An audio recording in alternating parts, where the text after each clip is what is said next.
Now, the teaching is this. If you want to flee from God, if you want to take refuge in your own feelings and in your own wisdom, if you want to run away from God, there will always be a ship to take you.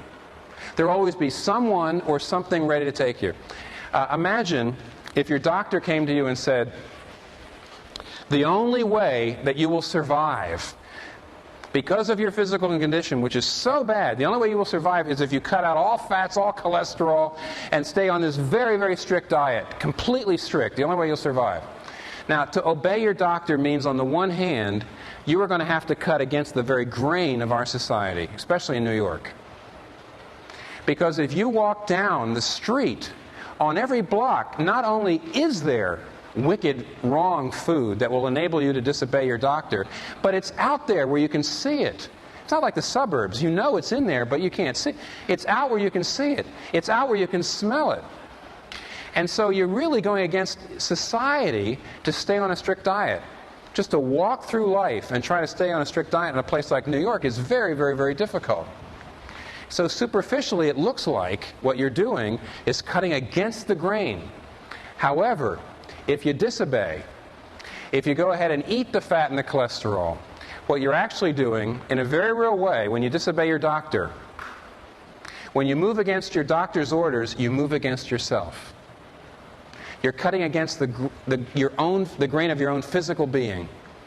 In the same way, just like if you want to break your diet, there's always a ship that'll take you to Tarshish. I mean, if you want to break your diet, on every block there's something that'll be willing and ready to help you disobey your doctor.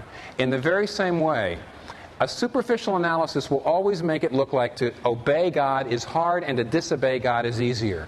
If you don't understand your own heart, if you don't understand your own soul, if you don't understand God, then it'll always look, in the short run, like it's easier to disobey.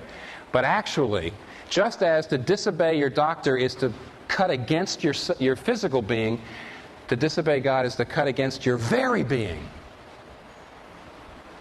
Friends, if you want to disobey God, there will always be somebody to help you. There will always be a ship to Tarshish, always. If you harbor impure thoughts, eventually there'll be a bed. If you harbor resentful thoughts, eventually there'll be a stone to throw or a knife to stab with. If you harbor self-pity and depression thoughts, there will be eventually an opportunity to embezzle or to steal. It'll get you. Your sins will find you out.